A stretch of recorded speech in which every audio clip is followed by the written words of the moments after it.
I'm reading from Answer to Job by C.G. Jung, paragraph 578. In spite of these precautions, the contract had gone to pieces with David, an event that left behind it a literary deposit in the scriptures and which grieved some few of the devout, who upon reading it became reflective. As the Psalms were zealously read, it was inevitable that certain thoughtful people were unable to stomach the 89th Psalm. However that may be, the fatal impression made by the breach of contract survived. Note 2. The 89th Psalm is attributed to David and is supposed to have been a community song written in exile. It is historically possible that these considerations influenced the author of the book of Job. Paragraph 579. The book of Job places this pious and faithful man, so heavily afflicted by the Lord, on a brightly lit stage where he presents his case to the eyes and ears of the world. It is amazing to see how easily Yahweh, quite without reason, had let himself be influenced by one of his sons, by a doubting thought, and made unsure of Job's faithfulness. With this touchiness and suspiciousness, the mere possibility of doubt was enough to infuriate him and reduce that peculiar double-faced behavior of which he had already given proof in the Garden of Eden when he pointed out the tree to the first parents, and at the same time forbade them to eat of it. In this way, he precipitated the fall, which he apparently never intended. Similarly, his faithful servant Job is now to be exposed to a rigorous moral test, quite gratuitously and to no purpose. Although Yahweh is convinced of Job's faithfulness and constancy, and could moreover have assured himself beyond all doubts on this point had he had taken counsel with his own omniscience. Why then is the experiment made at all, and a bet with the unscrupulous slanderer settled without a stake on the back of a powerless creature? It is indeed no edifying spectacle to see how quickly Yahweh abandons his faithful servant to the evil spirit and lets him fall without compunction and pity into the abyss of physical and moral suffering.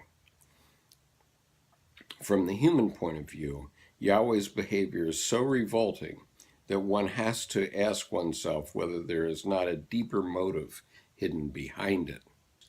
Has Yahweh some secret resistance against Job? That would explain his yielding to Satan. But what does man possess that God does not have?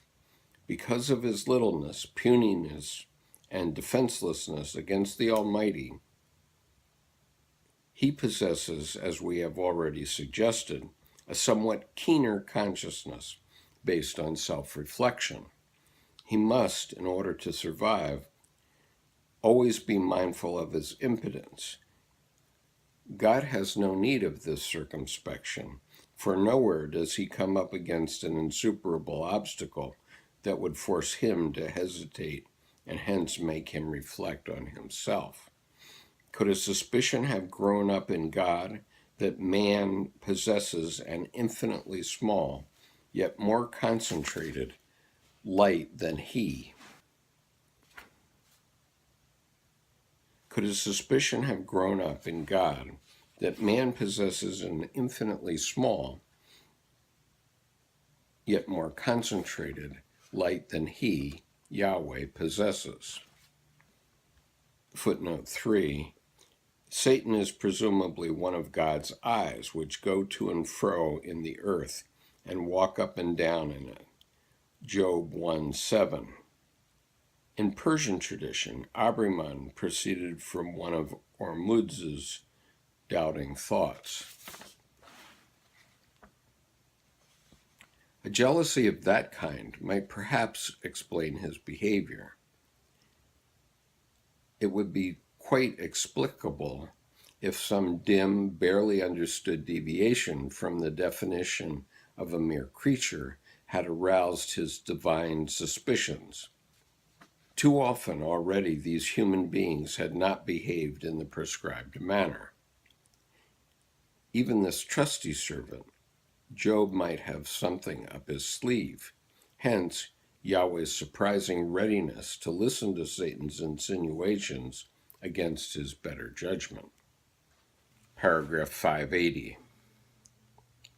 Without further ado, Job is robbed of his herds. His servants are slaughtered.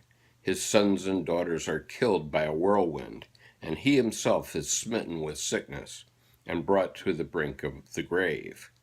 To rob him of peace altogether, his wife and his old friends are let loose against him, all of whom say the wrong things.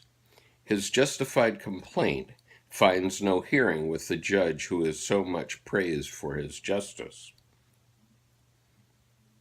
Job's right is refused in order that Satan be not disturbed in his play. Paragraph 581. One must bear in mind here the dark deeds that follow one another in quick succession: robbery, murder, bodily injury with premeditation, and denial of a fair trial. This is further exacerbated by the fact that Yahweh displays no compunction, remorse, or compassion, but only ruthlessness and brutality. The plea of unconsciousness is invalid, seeing that he flagrantly violates at least 3 of the commandments he himself gave out on Mount Sinai. Paragraph 582. Job's friends do everything in their power to contribute to his moral torments, and instead of giving him, whom God has perfidiously abandoned, their warm-hearted support, they moralize in an all too human manner, that is, in the stupidest fashion imaginable, and fill him with wrinkles. They thus deny him even the last comfort of sympathetic participation and human understanding, so that one cannot altogether suppress the suspicion of connivance in high places. Paragraph 583. Why Job's torments and the divine wager should suddenly come to an end is not quite clear. So long as Job does not actually die, the pointless suffering could be continued indefinitely. We must, however, keep an eye on the background of all these events. It is just possible that something in this background will gradually begin to take shape as a compensation for Job's undeserved suffering, something to which Yahweh, even if he had only a faint inkling of it, could hardly remain indifferent. Without Yahweh's knowledge, and contrary to his intention, the tormented though guiltless Job had secretly been lifted up to a superior knowledge of God, which God himself did not possess. Had Yahweh consulted his omniscience, Job would not have had the advantage of him. But then so many other things would not have happened either. Keep in mind that Dr. Jung was talking about what's going on in the unconscious and in the psyche with respect to this idea of God. Paragraph 584.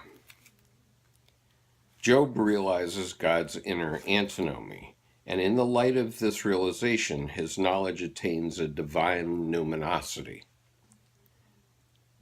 The possibility of this development, one must suppose, in man's godlikeness, which one should certainly not look for in human morphology. Yahweh himself had guarded against this error by expressly forbidding the making of images. Job, by his insistence on bringing his case before God, even without hope of a hearing, had stood his ground and thus created the very obstacle that forced God to reveal his true nature. With this dramatic climax, Yahweh abruptly breaks off the cruel game of cat and mouse. But if anyone should expect that his wrath will now be turned against the slanderer, he will be severely disappointed. Yahweh does not think of bringing this mischief-making son of his to account, nor does it ever occur to him to give Job at least the moral satisfaction of explaining his behavior. Instead, he comes riding along on the tempest of his almightiness and thunders reproaches at the half-crushed human worm. Who is this that darkens counsel by words without insight? Footnote, Job 38:2 of the Zurcher Bible. Paragraph 585. In view of the subsequent words of Yahweh, one must really ask oneself, who is darkening what counsel? The only dark thing here is how Yahweh ever came to make a bet with Satan. It is certainly not Job who has darkened anything, and least of all a counsel, for there was never any talk of this, nor will there be in what follows. The bet does not contain any counsel, so far as one can see, unless, of course, it was Yahweh himself who egged Satan on for the ultimate purpose of exalting Job. Naturally, this development was foreseen in omniscience, and it may be that the word counsel refers to this eternal and absolute knowledge. If so, Yahweh's attitude seems the more illogical and incomprehensible, as he could then have enlightened Job on this point, which in view of the wrong done to him would have been only fair and equitable. I must therefore regard this possibility as improbable.